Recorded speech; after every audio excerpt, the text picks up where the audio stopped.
2013, a respected psychology teacher walked into his classroom like nothing happened.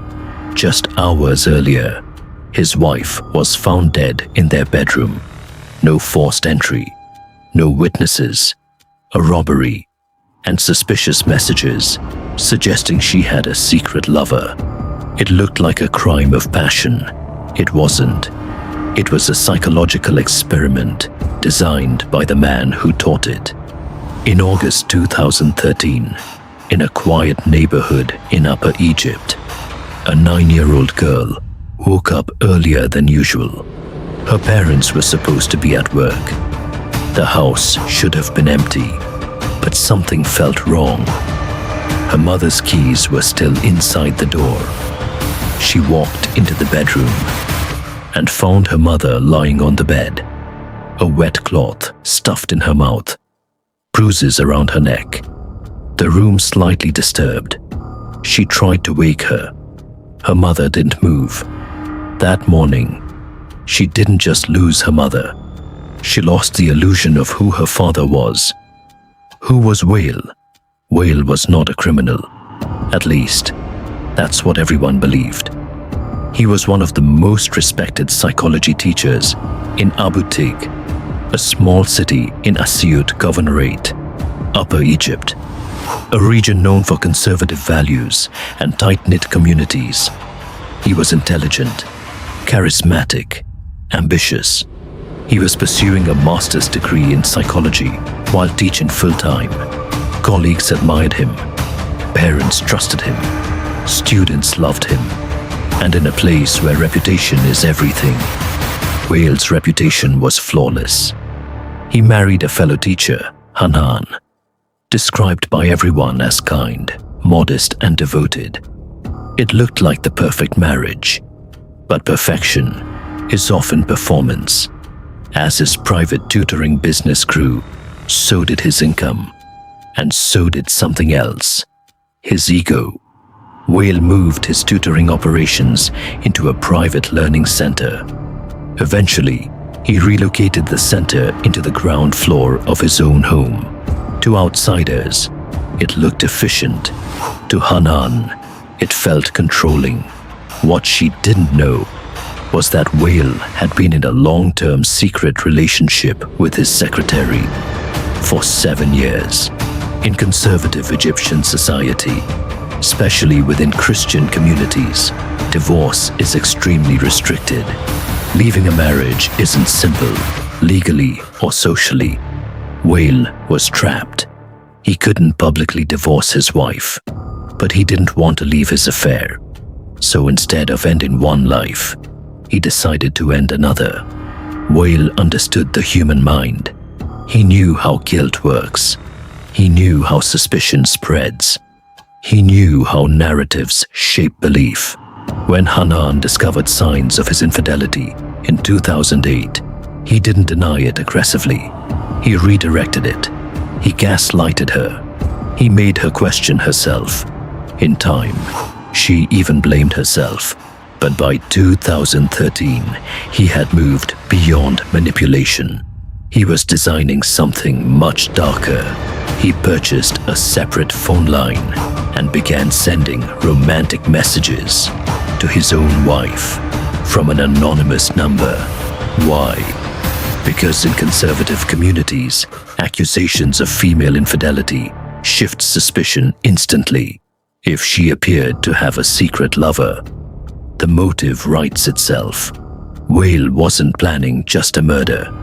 He was engineering a story. 4 months before the crime, he began searching for someone to kill her. He even approached criminal elements in remote mountain areas of Asyut. They refused. Eventually, he met a man named Mohammed Khalaf, a car body repair worker with prior offenses and financial struggles. Wale offered him money, 2,000 Egyptian pounds, plus whatever gold jewelry the victim was wearing. At first, Mohammed suspected Wale was talking about someone else's wife, but he secretly recorded their conversations, not for justice, for leverage. He planned to blackmail him later, but Whale was ready to move quickly. On the morning of the crime, around 6:15 a.m., Whale met Mohammed outside his home. He let him in, but here's the chilling part. Evidence later showed Hanan had already ingested sleeping pills. She had a fractured neck, the wet cloth in her mouth, placed there after death. This wasn't a struggle. It was staged. When Mohammed entered the bedroom, he realized she might already be dead. But he continued.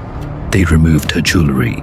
They even used soap to slide the rings off her fingers. Midway through the crime, Whale's son woke up. Whale calmly told Mohammed to hide.